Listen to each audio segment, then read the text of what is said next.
Another World Cup game in the books for North Texas. Live reactions from our crew in the field who watched it all go down. And then later, a shocking rescue, a deputy breaking into a car to save an infant.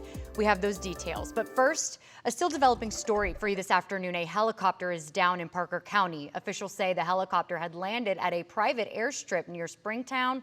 It was repositioning to refuel when a blade struck a tree. The pilot suffered minor injuries and was taken to a local hospital. Right now, this is all the information we have, but certainly we are working to get more, and we'll bring you the latest tonight at 6. Welcome to WFA at 4. I'm Natalie Haddad. I'm filling in for Jason Wheeler, and I'm joined by senior meteorologist Jesse Huila. Jesse, always a pleasure, but not when the forecast is this hot. It's going to get worse. Oh, wonderful. Yeah, thank you. I really wanted to make you feel welcome. I feel especially welcome. Okay, good, because triple digits are possible this weekend. Listen, if you're heading out for any outdoor activities this weekend for the 4th, please stay hydrated. You know the protocols. Light colored clothing, stay hydrated, limit your time outside as much as you can, find some shade. Temperatures will be close to 100 both Saturday and Sunday. 94 the temperature now in Rockwall, the Trend Tower camera in Rockwall showing you some little cumulus clouds popping up there over Ray Hubbard. DBU 97, feels like 100 degrees when you factor in a little bit of humidity in the air.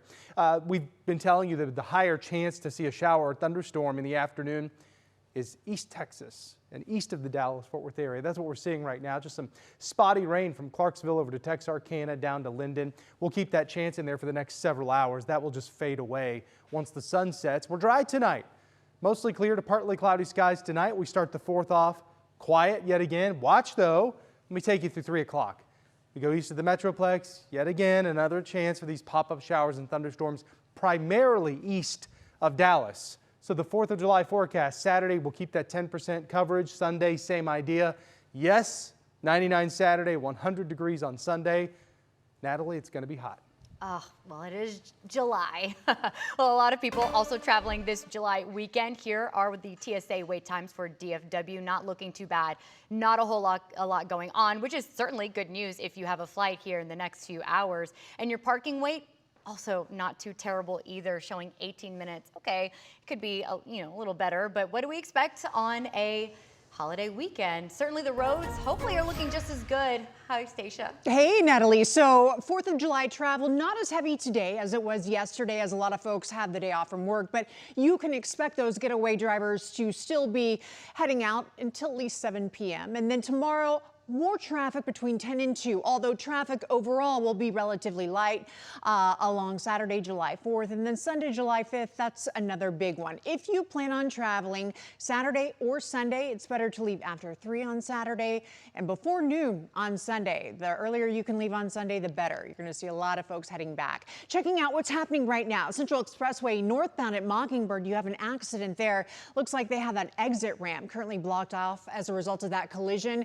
And really, that's the only problem we're seeing across the Metroplex. That map is actually looking pretty green. So if you're heading out right now, really nothing getting in your way. You can tell we are off to a holiday weekend just by looking at our map with all of the light traffic. Dallas Stadium over there in Arlington, things aren't looking bad. Just a look at your timeline. So that kickoff was at 1 p.m. You can expect heavier outbound traffic in the Arlington area from now until about 5 p.m. But of course, we're going to keep watching things for you and keep you updated. Natalie? Hey, we'll take it, Stacia. Thank you. So much energy today from Australia and Egypt fans. Their traditions, excitement, and FIFA fever taking over North Texas. The round of 32 match played out in Dallas Stadium this afternoon, finishing only a few moments ago as Egypt took the win. Our Joe Trahan was there, and now he's at Texas Live in Arlington with our Texas Live crew. They're drinking in the audience atmosphere as fans get pumped up for Argentina and Cabo Verde to hit the field. Hello, Mr. Trahan. Hey, thanks so much. Yeah, we're soaking up the atmosphere. And these Egypt fans, they're having an absolute blast, you guys, because we just experienced an Egyptian eruption after Egypt gets it done. They beat Australia on penalty kicks. The great Tattoo is here with me. And we got to start with that, Tattoo. The pressure that was involved in that penalty kick shootout. Take me into the minds of those players. Just how difficult is it to execute under those circumstances? It's very difficult because during the game is a lot of people, there's a lot of things going on, so you're not single out. The moment you go into a PK, it's by yourself, every eye is on you. So that is the first pressure. Second pressure is you know, some teams like to go first because in case you score, okay, now you put pressure on the other guys to score. Okay, so you say, well, he scores, so I need to score. So that is a problem. The next thing is, okay, the difference between an amateur and a professional. A professional is striking the ball, he's looking at the ball and the goal at the same time. Right. Okay, the problem is if the keeper moves where he was thinking about shooting before, now he has to change his mind in the last second. Okay, So much pressure. And then the other thing is all the national pride that was at stake as well. But listen, you got to just take your hats off to the fact that Egypt was able to continue to get it done. Before I let you get out of here, Tattoo, I do want to talk about Argentina versus Cape Verde. Cape Verde, the absolute darlings, Cinderella story. What's that game going to be like for that team?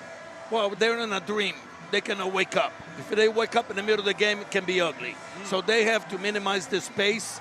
They have to make it very difficult for Argentina. Has to outwork Argentina.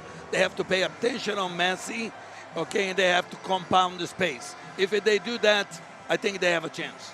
Don't let Messi be that nightmare, Cape Verde.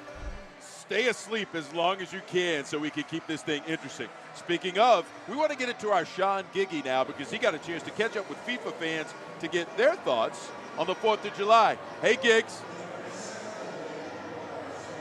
Hey there, Joe. What a World Cup this has been, at least this knockout round. What another great game today between Egypt and Australia. Now, how awesome is it that as the United States, we get to host the world's biggest sporting event while celebrating our biggest birthday, all at the same time. Over the past few weeks, thousands of World Cup fans from all over the world have come here to FIFA Fan Fest at Fair Park to be part of this World Cup, but only the ones who are in the United States this weekend are going to get to experience an American Independence Day. And with this being America's 250th birthday, it's bound to be a big one. However, these World Cup fans are here for soccer.